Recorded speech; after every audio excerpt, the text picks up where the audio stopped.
आपका जन्म कब हुआ?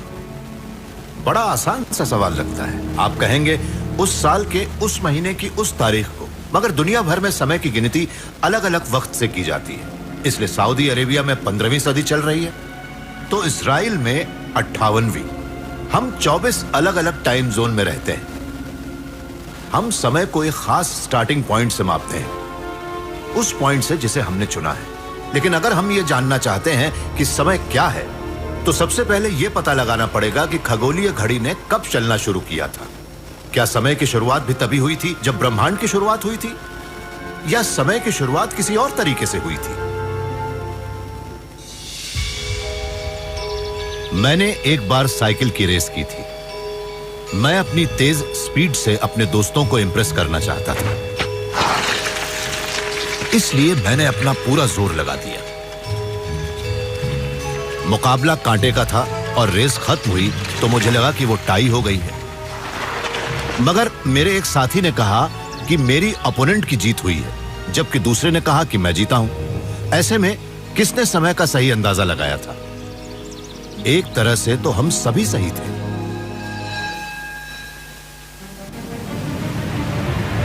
समय असल में बदलाव का माप है,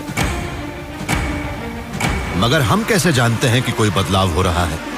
इसके लिए हम अपनी इंद्रियों पर निर्भर करते हैं और अक्सर वही सही मानते हैं जो हमें नजर आता है।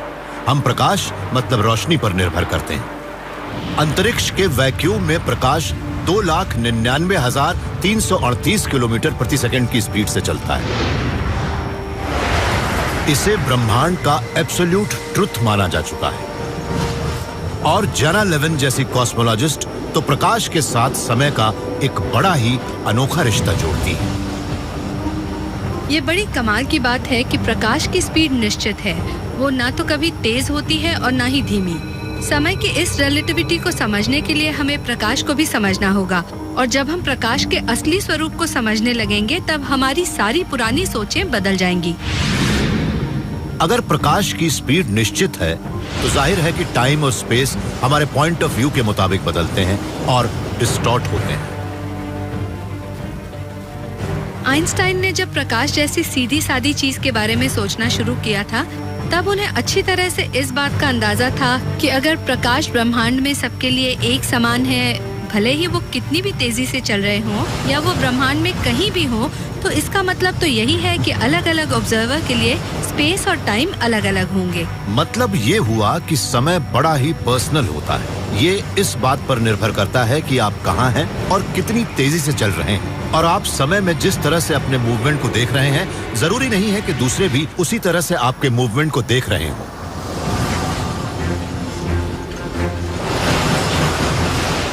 मिसाल के तौर पर मान लीजिए कि जना की एक हमशक्ल न्यूयॉर्क में सबवे और टैक्सी में सफर कर रही है।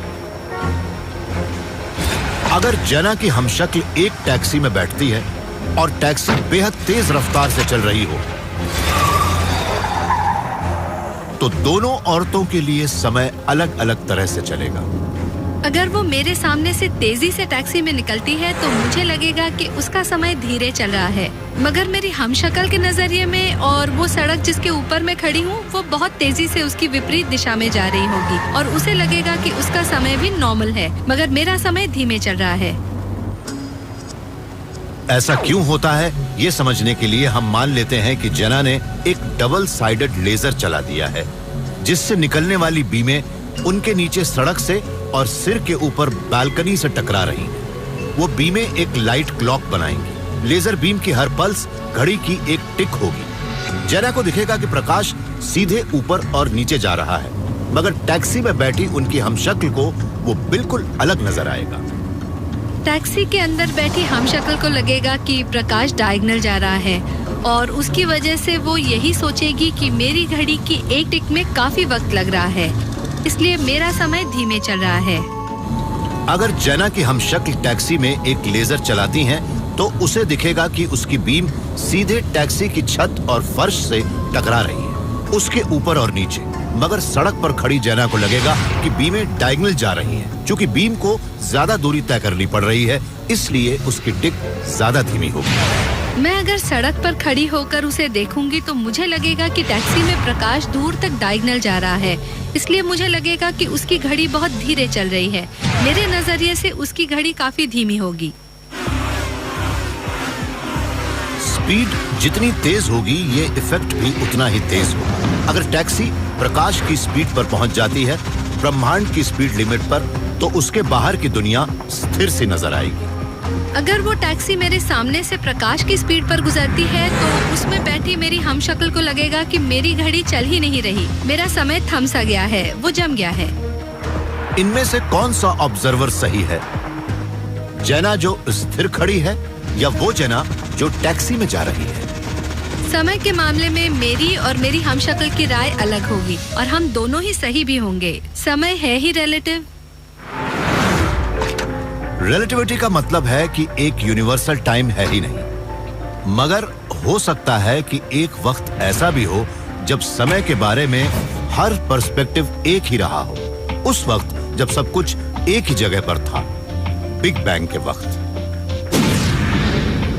बिग बैंग और ब्रह्मांड की रचना को लेकर आज भी लोग एक बात अच्छी तरह से नहीं समझ पा रहे हैं कि उस घटना के बाद ही ब्रह्मांड की शुरुआत हुई थी और उस बिग बैंग के साथ ही स्पेस भी बना और समय की सुई भी चलने लगी। बिग बैंग के पहले शायद स्पेस या टाइम भी नहीं था। जेना मानती है कि शायद बिग बैंग ही वो वक्त था जब ब्रह्मांड की अलग-अलग समय की धाराएं शुरू हुई और उसके बाद से ही अलग-अलग जगहों पर समय भी अलग-अलग तरह से चलने लगा, इस लिहाज से कि कौन सी जगह कहां गई थी। लेकिन क्या हम अपने ब्रह्मांड में ऐसी जगहें बना सकते हैं जहां वक्त रुक सा जाए और फिर से चलने लगे? अगर हम किसी घटना को प्रकाश से छिपा लें तो क्या उसे समय से भी छिपा सकते हैं? ये सवाल प्रोफेसर एलेक्स गैटा ने अपने आप से पूछे थे। ये एक पुराने कंपटीशन टेनिस प्लेयर हैं और अब एलेक्स कॉर्नेल यूनिवर्सिटी में एक फिजिसिस्ट हैं जो अल्ट्रा फास्ट ऑप्टिक्स में स्पेशलाइज करते हैं। इस टेक्नोलॉजी का इस्तेमाल आमतौर पर हाई स्पीड डेटा ट्रांसमिशन के लिए किया जाता है, मगर इंपीरियल कॉलेज के कुछ थियोरिस्ट के लिखे एक लेख को पढ़ने के बाद इन्हें लगा कि ये समय में भी एक गैप बना सकता है। प्रकाश एक इलेक्ट्रोमैग्नेटिक डिस्टर्बेंस है। जैसे ही चीजें बदलनी शुरू होती हैं तो हमें संकेत मिल जाता है कि समय बीत रहा है और उन बदलावों से ही वो इलेक्ट्रोमैग्नेटिक डिस्टर्बेंस पैदा होते हैं जिन्हें हम बीतते समय के साथ देखते और मापते हैं। ये वैसा ही होता है जैसे हम बत्तियां बुझा दें और फिर उन्हें जला दें, ये जाने बिना कि बत्तियां कभी बुझे ही नहीं थी। अगर हम प्रकाश को ही बुझा दें, जो एक घटना को छिपाने के लिए काफी लंबे समय से टाइम को रोशन कर रहा था, तब मिसाल के तौर पर एलेक्स अपने बेटे मैक्स के साथ एक गेम खेल रहे हैं। वो मैच पॉइंट पर हैं और जीतना चाहते हैं। अगर एलेक्स समय में एक सुराख बना देते हैं तो कोई उसे नहीं देख पाएगा। उनके बेटे के साथ दूसरे ऑब्जर्वर भी यही देखेंगे कि एलेक्स बिना रुके ही सेट जीत गए हैं। अभी तो यह नामुमकिन है। हर बड़ी शुरुआत छोटी चीज से ही होती है।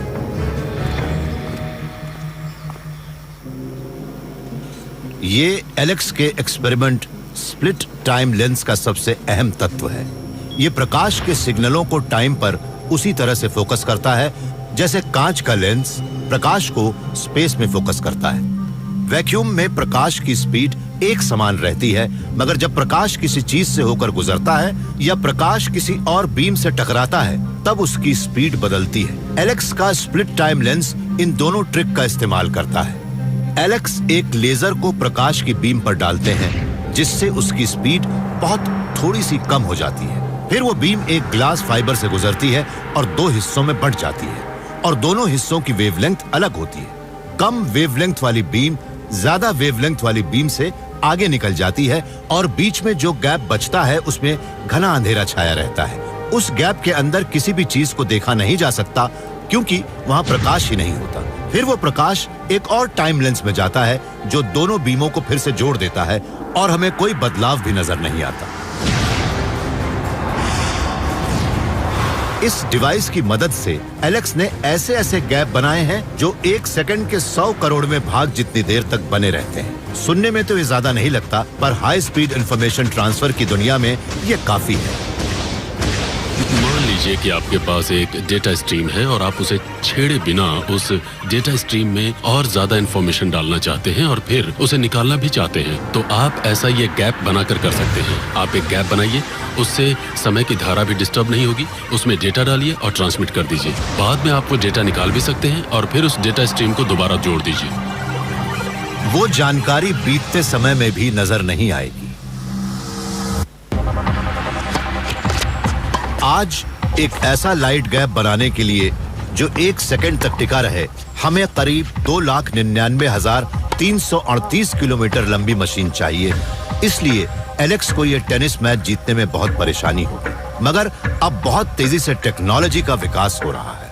सिद्धांत के रूप में कई बार प्रकाश को 10 to 7 और 10 to 8 के फैक्टर में धीमा किया जा सकता है और आने वाले दिनों में उसे और भी धीमा किया जा सकेगा। हम शायद प्रकाश को रोक भी सकें, प्रकाश को ज्यादा लंबे समय तक स्टोर कर सकें, कई सेकंड तक, और फिर उसे छोड़ सकें ताकि वो फिर से प्रकाश की स्पीड पर चल सके। एलेक्स और जेना के कामों में ऑब्जर्वर, प्रकाश और बीतते समय के बीच बड़ा गहरा रिश्ता नजर आता है। मगर सवाल ये उठता है कि क्या प्रकाश तब भी होता है जब उसे देखने वाला कोई ना हो? एक साइंटिस्ट कहते हैं नहीं। उनके मुताबिक समय हमारी उम्मीद से काफी बाद में शुरू हुआ था।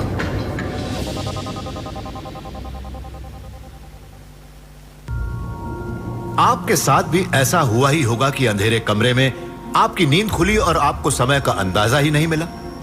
आप कुछ मिनट के लिए सोए थे या कई घंटे तक। जब हम सोए रहते हैं तब हमें बीतते वक्त का अंदाजा नहीं होता।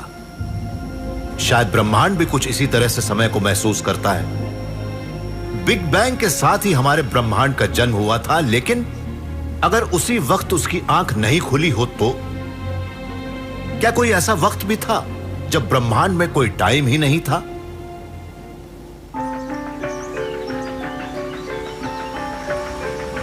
प्रोफेसर लैरी शुल्मन शायद ड्रेसडेन, जर्मनी में गलत जगह पर है।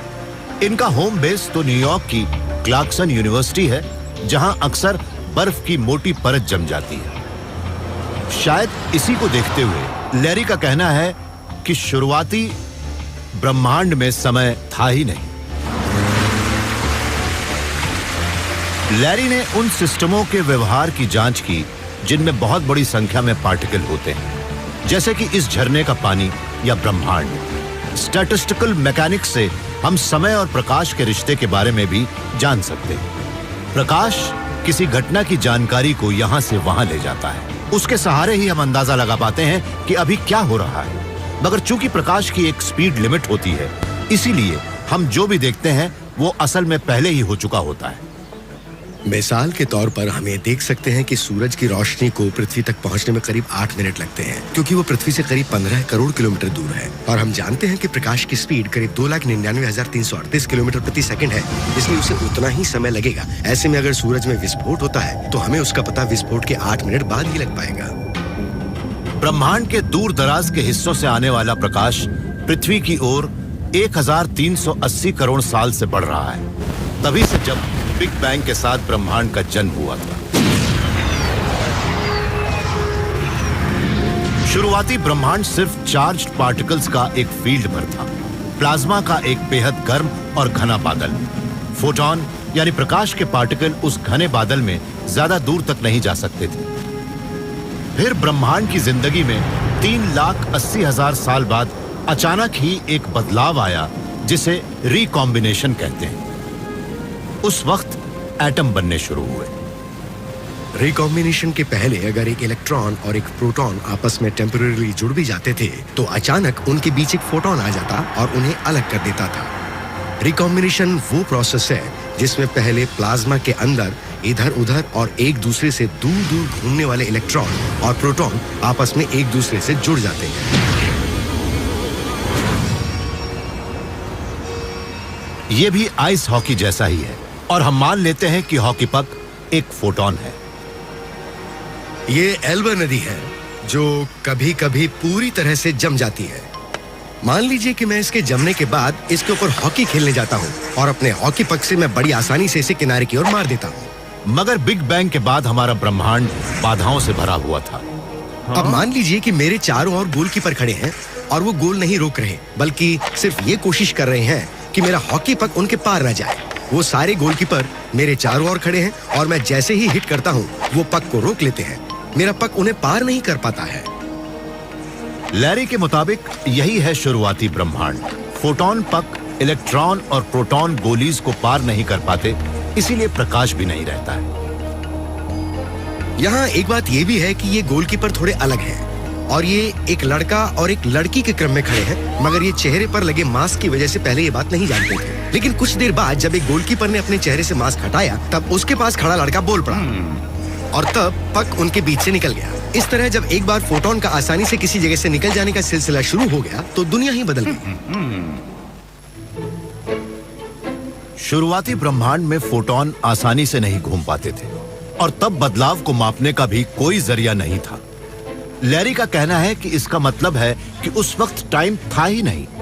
रिकॉम्बिनेशन के बाद जब ब्रह्मांड ठंडा हुआ और एटम बने तब जाकर प्रकाश आसानी से घूमने लगा। लैरी के मुताबिक उसी वक्त ब्रह्मांड की घड़ी भी चलने लगी। ब्रह्मांड के शुरुआती दौर में समय था ही नहीं, मगर फिर धीरे धीरे समय बना और हम चीजों में होने वाले बदलावों को देखने लगे। कहा जा सकता है कि इस तरह से ब्रह्मांड में समय का जन्म हुआ।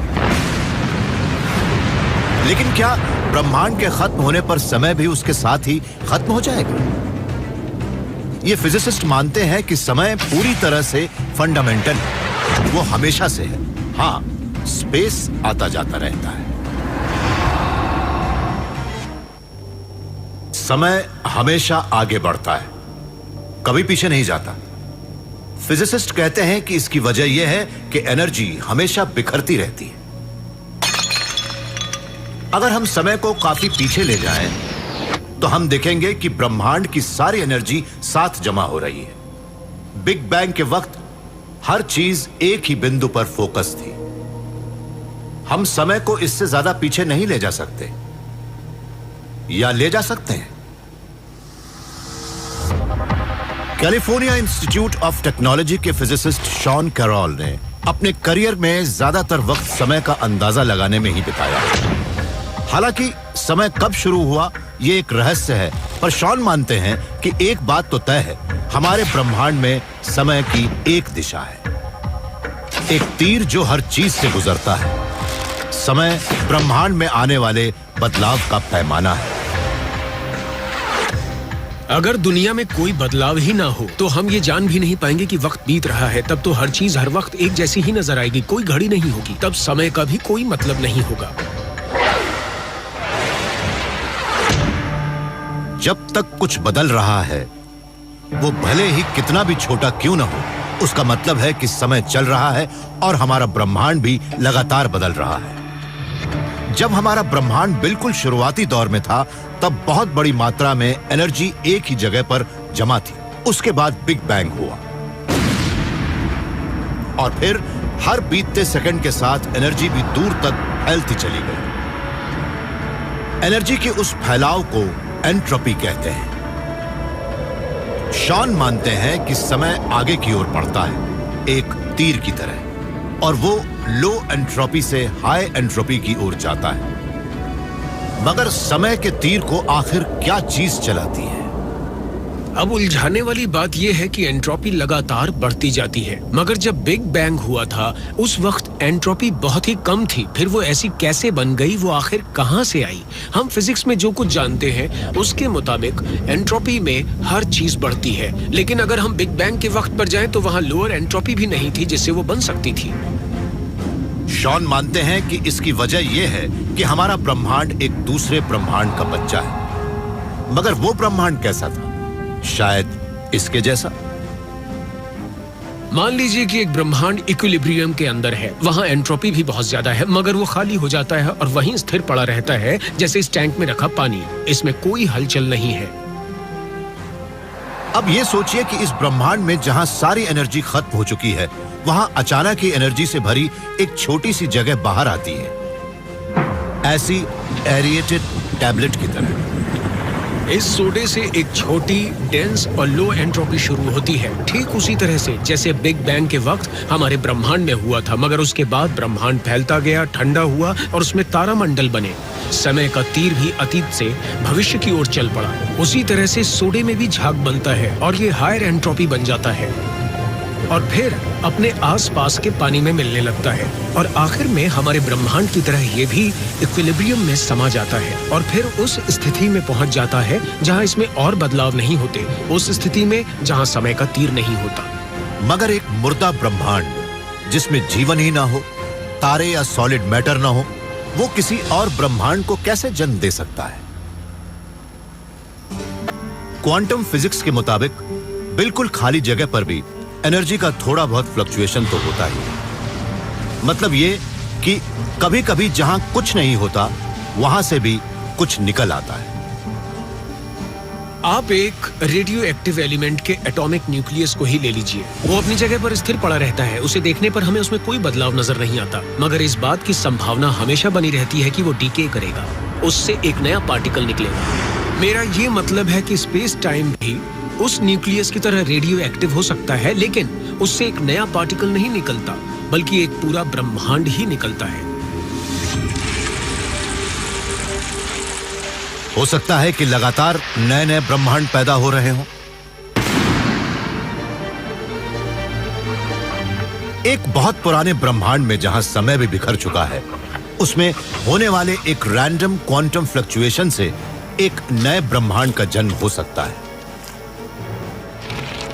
वो प्रोसेस शुरू होता है समय के तीर के बिना और उससे नए ब्रह्मांड बनते हैं जिसमें एक नया तीर होता है और वो तीर तभी तक बचा रहता है जब तक वो ब्रह्मांड फैलकर ठंडा नहीं हो जाता। लेकिन जैसे ही वो इक्विलिब्रियम पर पहुंचता है, वो तीर भी रुक जाता है। ऐसा कई कई कई बार हो सकता है। शायद हम उसकी गिनती भी ना कर पाए, मगर वो बहुत बड़ी संख्या होती है। इसलिए ऐसा हो सकता है कि हम जिस ब्रह्मांड से आए हैं वो आज पहले ब्रह्मांड के आसपास भी ना हो।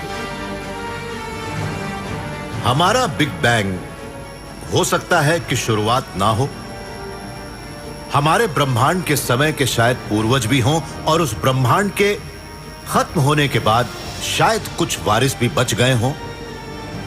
मगर शायद समय से जुड़ा एक गहरा सच भी है और उस सच को हम तभी जान पाएंगे जब ये मान लें कि समय का वजूद ही नहीं है।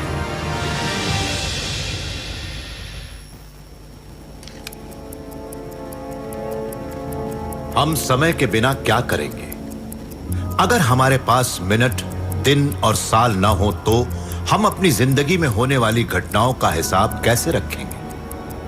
मगर हो सकता है कि इनमें से कुछ भी सच नहीं हो सकता है कि समय सिर्फ एक मिराज हो।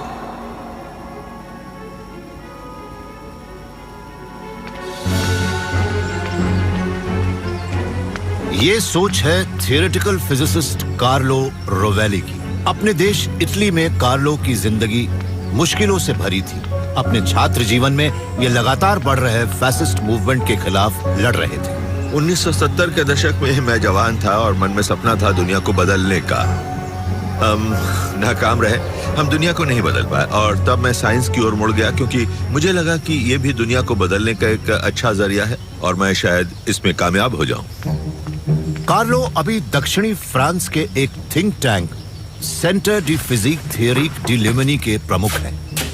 ये आज भी नियम तोड़ रहे हैं। ये थर्मल टाइम थियोरी के कट्टर समर्थक हैं और इन्होंने फंडामेंटल फिजिक्स में एक बदलाव का झंडा बुलंद कर रखा है। थर्मल टाइम थियोरी का कहना है कि समय का वजूद ही नहीं है, कम से कम सच्चाई के फंडामेंटल लेवल पर तो बिल्कुल नहीं।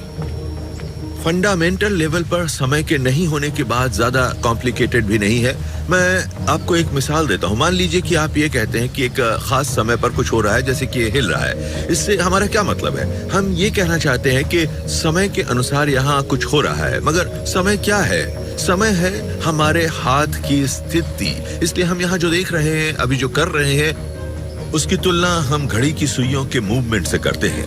इसी वजह से हम कहते हैं कि उन सुइयों से समय बदल रहा है, मगर हम जो देखते हैं वो असल में इस एंगल के मुकाबले इस एंगल का बदलना है। अगर समय ना हो तो हम दुनिया को बताने के लिए हम उस पर नजर ना आने वाले समय को तस्वीर में लाए बिना ये देखेंगे कि दूसरी चीजें एक दूसरे के लिहाज से किस तरह से बदल रही है।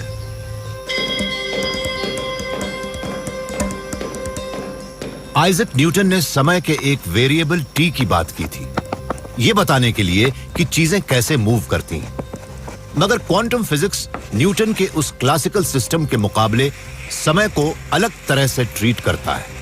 असल में दुनिया की सबसे छोटी यूनिट प्लैंक स्केल पर समय के वेरिएबल काम ही नहीं करते। कार्लो मानते हैं कि इस कॉन्ट्रडिक्शन के समाधान के लिए हमें न्यूटन के वक्त से पहले जाकर वेरिएबल टी से छुटकारा पाना होगा। उन्होंने क्वांटम थ्योरी को समय के इस्तेमाल के बिना रीफॉर्मुलेट किया है, मगर यह तो शुरुआत भर है। ज्यादा दिलचस्प तो इसका दूसरा हिस्सा है, क्योंकि तब हम ये मान लेते हैं कि फंडामेंटल लेवल पर समय है ही नहीं, जबकि हम समय को महसूस करते हैं। हमारे लिए समय गुजरता है ना? हम समय में रहते हैं, मगर हम जिस समय को महसूस करते हैं वो कहां से आता है?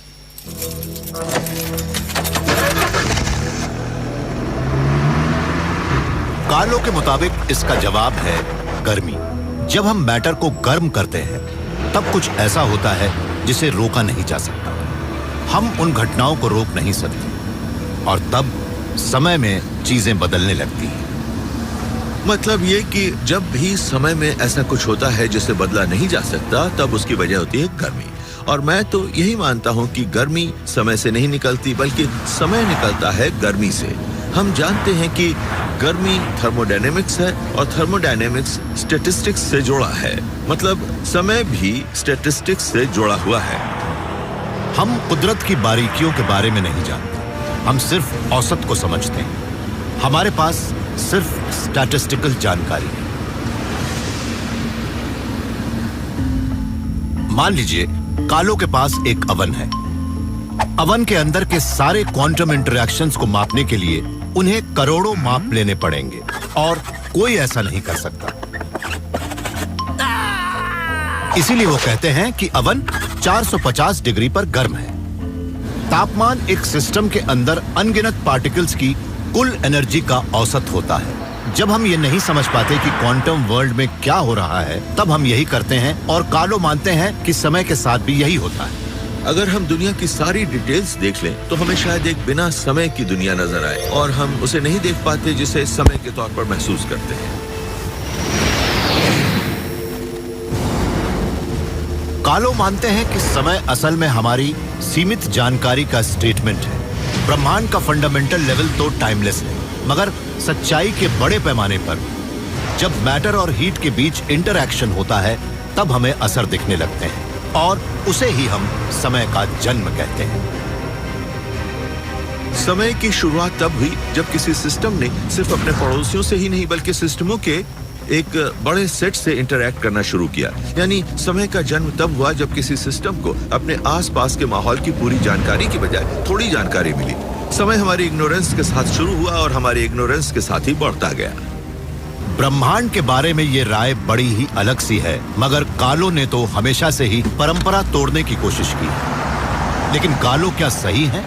क्या समय सिर्फ इस बात का नतीजा है कि हम हीट के फैलाव को नहीं देख पाए?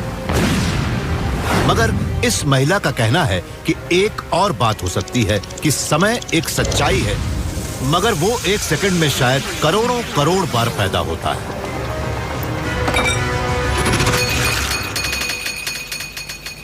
जब मैं एक से दूसरी जगह पर जाता हूं तो मेरी इंद्रियां कहती हैं कि मैंने यह काम एक बार में ही किया है, मगर क्वांटम मैकेनिक्स का कहना है कि कोई भी मूवमेंट असल में स्पेस में होने वाली माइक्रोस्कोपिक जिटर्स की वजह से ही पूरा हो पाता है। अभी तक कोई ये नहीं जान पाया है कि क्वांटम मैकेनिक्स को समय पर कैसे लागू किया जाए, मगर अब कुछ साइंटिस्ट ऐसा करने के काफी करीब हैं। अगर ये कामयाब हो गए तो हमें एक बिल्कुल नया आइडिया अपनाना होगा कि हर मिनट सेकंड के एक एक भाग में समय का जन्म होता है, बार बार, लगातार।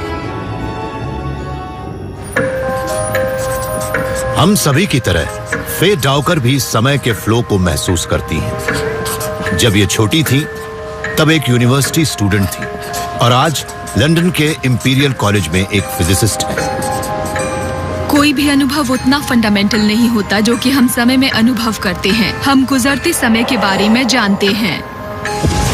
समय लगातार चलता रहता है। हम अपनी जिंदगी का मतलब भी उन घटनाओं के आधार पर ही लगा पाते हैं जो हो चुकी हैं, जिन्हें बदला भी नहीं जा सकता है, और उन घटनाओं पर जो होने वाली हैं, वो आने वाले कल में होंगी। मगर इन दोनों के बीच कुछ ऐसे रहस्यमय और मायावी पल होते हैं जो इन्हें अलग करते हैं। ये बात समझ में तो आती है, मगर ये ब्रह्मांड के काम करने के तरीके के बारे में हमारी सबसे अच्छी साइंटिफिक थियरी के खिलाफ है।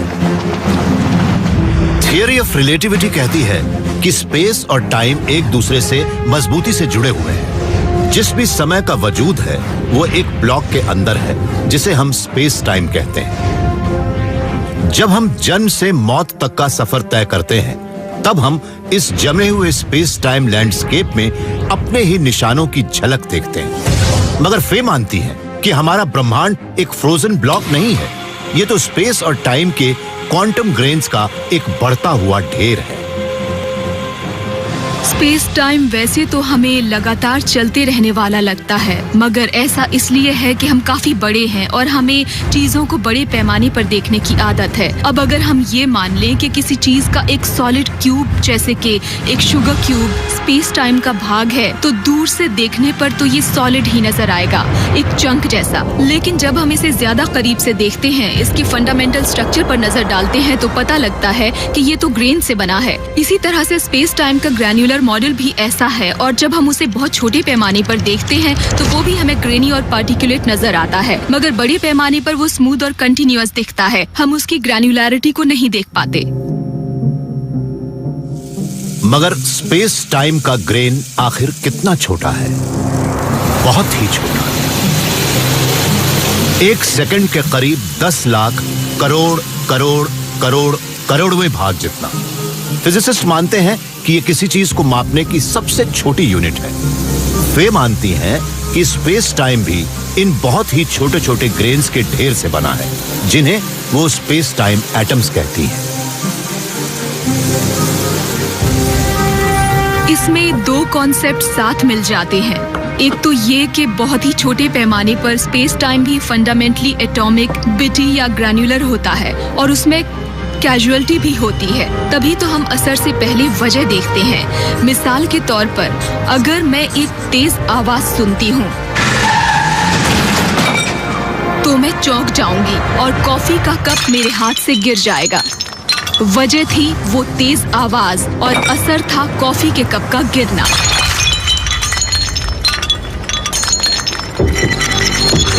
मगर रिलेटिविटी तो कहती है कि सारा स्पेस और टाइम पहले से है, और कॉफी का कप हमेशा गिरेगा। वो गिर रहा है और गिरा भी था। मगर फे मानती है कि ब्रह्मांड घटनाओं का वो सेट है जिसमें लगातार घटनाएं हो रही हैं। जब हम घटनाओं के इस सीक्वेंस को देखते हैं, जिसे वो कॉजल सेट कहती हैं, तब हमें लगता है कि समय गुजर रहा है। कॉजल सेट में जब नए स्पेस टाइम एटम बढ़ेंगे, तब वो भी बढ़ेगा, और नए स्पेस टाइम एटमों का वो जन्म ही वो गुजरता समय है जिसे हम जानते हैं, जिसे हम अपना प्रेजेंट मानते हैं। वो असल में नए स्पेस टाइम एटमों का जन्म है। मगर पुराने एटम खत्म नहीं होते, बल्कि वो जमा हो जाते हैं, और उसे ही हम अपना पास्ट कहते हैं। हमारा फ्यूचर अभी पैदा ही नहीं हुआ। एक बार पैदा होने के बाद जब स्पेस टाइम वजूद में आ जाता है, तब वो हमारे पास्ट का हिस्सा बन जाता है, और इस लिहाज से हम कह सकते हैं कि हमारा पास्ट तो फिक्स्ड है। वो घटनाएं हो चुकी हैं और अब हम उन्हें नहीं बदल सकते। मतलब समय एक बहता हुआ दरिया नहीं है, बल्कि वो घटनाओं की एक अंतहीन बरसात है। मगर समय के बारे में कौन सा कॉन्सेप्ट सही है? क्या हम समय के जन्म के करीब पहुंच रहे हैं? शायद जल्दी ही पता लग जाए। इस लेबोरेटरी में रिसर्चर एक नए एक्सपेरिमेंट पर काम कर रहे हैं जिससे शायद समय और ब्रह्मांड के बारे में हमारी सोच हमेशा के लिए बदल जाएगी। शायद समय भी बिग बैंग के साथ ही शुरू हुआ था। वो शायद लगातार चलता रहता है या फिर हर सेकंड में करोड़ों करोड़ बार पैदा होता है। यह बहस कई दशक तक भी चल सकती है और जल्दी ही खत्म भी हो सकती है, क्योंकि अब एक ऐसा एक्सपेरिमेंट हो रहा है जिससे हमें समय के सही स्वरूप का पता लगेगा। कैलिफोर्निया यूनिवर्सिटी के बर्कली कैंपस में प्रोफेसर हार्टमुट हैफनर एक टाइम रिंग बना रहे हैं, एक ऐसी चीज जो इस डिस्क की तरह घूमेगी। मगर लोहे की ये रिंग तो इलेक्ट्रोमैग्नेटिक फोर्स की मदद से हवा में उठा ली गई है, मगर टाइम रिंग चलेगी समय में आने वाले बदलावों से। अगर ये कामयाब हो गए तो इस एक्सपेरिमेंट से एक कंट्रोवर्शियल थियरी साबित हो जाएगी। यह साबित हो जाएगा कि जो क्वांटम फ्लक्चुएशन स्पेस में नजर आता है वो समय में भी होता है। हम फिजिसिस्ट को सिमेट्री पसंद है और एक सिमेट्री है स्पेस और टाइम की। हम उन्हें एक ही पैमाने पर रखना चाहते हैं, इसलिए हम यही मानते हैं कि हम जो कुछ भी स्पेस में देख रहे हैं वो टाइम में भी हो रहा है। इससे ब्रह्मांड को समझने में भी ज्यादा आसानी होगी और वो ज्यादा खूबसूरत भी बन जाएगा। नैनो टेक्नोलॉजिस्ट टोंग कोंग ली भी बर्कली में ही काम करते हैं और इन्होंने टाइम रिंग एक्सपेरिमेंट शुरू किया है। यह हार्टमुट से मिले जो एटॉमिक पार्टिकल्स की ट्रैपिंग और स्टडी में एक्सपर्ट हैं। मगर हार्टमुट के कुछ सवाल थे। शुरुआत में तो मुझे यही लगा कि ये क्या बेवकूफी है, वो बात ही बड़ी अजीब सी थी। मगर फिर हमने बात की और तब जाकर मुझे लगा कि नहीं, बात में दम तो है। बात अजीब तो थी पर सही थी, वो बिल्कुल सही कह रहे थे। आमतौर पर किसी चीज का व्यवहार इस बात पर निर्भर करता है कि उसकी शुरुआत कहां से हुई। अगर हम टेनिस बॉल को 1 फुट दूर भी रख देंगे तब भी वो उसी तरह से उछलेगी। लेकिन क्रिस्टल जैसी चीजों के लिए प्रिसाइज लोकेशन बहुत अहम होती है। अगर हवा हो तो सब कुछ एक जैसा ही नजर आता है। मेरा मतलब है कि अगर हम हवा को थोड़ा इधर उधर भी खिसका दें तो खास फर्क नहीं पड़ेगा, लेकिन अगर क्रिस्टल को थोड़ा सा खिसकाते हैं तो साफ दिखता है कि एटमों ने अपनी जगह बदल ली है। हम चाहते हैं कि समय भी हवा की तरह काम करे। अगर हम टेनिस बॉल को 1 फुट इधर उधर भी मारते हैं तो उससे खास फर्क नहीं पड़ता। लेकिन 2012 के नोबेल लॉरिएट फ्रैंक विल्जक ने कहा कि समय भी क्रिस्टल की तरह काम कर सकता है।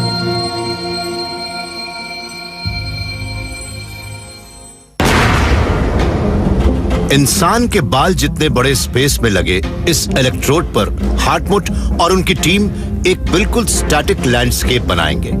एक ऐसा लैंडस्केप जो बाहरी एनर्जी से बिल्कुल दूर होगा। सिस्टम में एनर्जी को और कम करने के लिए ये कैल्शियम आयंस को ट्रैप करके एब्सोल्यूट जीरो से ऊपर 1 डिग्री के 100 करोड़वें भाग पर ठंडा करेंगे। पहले कभी किसी चीज को इतना ठंडा नहीं किया गया। इस तरह से वो आयंस अपने ग्राउंड स्टेट में पहुंच जाएंगे और उन्हें कम से कम एनर्जी मिलेगी। सिर्फ उसी वक्त पर स्पेस के इफेक्ट समय से अलग किए जा सकेंगे। मान लीजिए कि ये बॉल बेरिंग कैल्शियम आयन है और हम 100 कैल्शियम आयन अपने वैक्यूम चेंबर में डाल रहे हैं। नॉर्मल टेम्परेचर पर तो ये बहुत तेजी से अलग अलग दिशा में घूमेंगे, मगर जब हम इन्हें ठंडा करेंगे तब ये एक रिंग बनाएंगे और इनकी स्पीड कम होती जाएगी और फिर एक वक्त ऐसा आएगा जब ये रिंग घूमना बंद कर देंगे। लेकिन अगर ये सही है तो इस रिंग को हिलना चाहिए, घूमना चाहिए और नाचना चाहिए। कोई भी चीज ग्राउंड स्टेट में चल नहीं सकती क्योंकि उसे ना तो एनर्जी मिलती है ना ही वो एनर्जी पैदा कर सकती है। मगर क्वांटम मैकेनिक्स कहती है कि जीरो का मतलब जीरो नहीं होता। यहां तक कि ग्राउंड स्टेट में भी क्वांटम फ्लक्चुएशन होते हैं। क्वांटम मैकेनिक्स में तो वो फाइनाइट जिटर मोशन हमेशा होता ही रहता है। यहाँ तक कि ग्राउंड स्टेट में भी चीजें मूव करती हैं, मगर बड़ी ही बेतरतीबी से। हम जिस चीज का पता लगा रहे हैं उसे एक खास दिशा में मोशन में होना चाहिए। दिशा के लिहाज से वो थोड़ी अलग होगी। अगर आयन जमा दिए जाएं, तो उससे स्पेस में बहुत ही छोटे रैंडम मूवमेंट होंगे और वो इतने कम होंगे कि रिंग हिल भी नहीं पाएगी। लेकिन अगर किसी तरह से आयन रिंग हिलने लगती है तो इसका मतलब होगा कि समय में फ्लक्चुएशन हो रहा है। अगर हम थियोरी के नजरिए से देखें तो ये स्पष्ट नहीं है कि इतने कम टेम्परेचर पर क्या हो सकता है। कुछ लोग कहते हैं कि रिंग मूव करेगी, मगर कुछ लोग मानते हैं कि वो हिलेगी भी नहीं।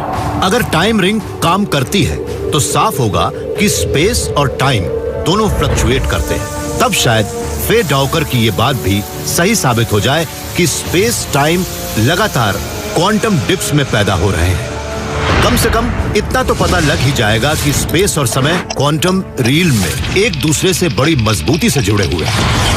हम स्पेस में होने वाले इस क्वांटम फ्लक्चुएशन को देख रहे हैं, मगर समय को हम कुछ ऐसा मानते हैं कि उसे हमें बहुत बारीकी से जानना होगा। मुझे तो ज्यादा खुशी तब होगी जब क्वांटम मैकेनिक्स ये भी जान ले कि समय भी फजी है। हम ये नहीं बता सकते कि समय असल में क्या है, बस एक अंदाजा लगा सकते हैं और कह सकते हैं कि समय में भी फ्लक्चुएशन हो रहे हैं। मैंने कभी कोई ऐसा काम नहीं किया जिसमें मुझे फ्लक्चुएट करता समय दिखे लेकिन जब वो मुझे दिख जाएगा तब वो मेरे लिए भी नेचुरल ही होगा।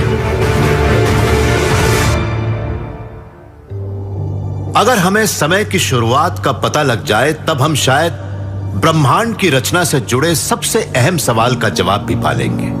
मगर तब शायद हमें यह भी पता लगे कि ब्रह्मांड के लिए समय कोई अहमियत नहीं रखता।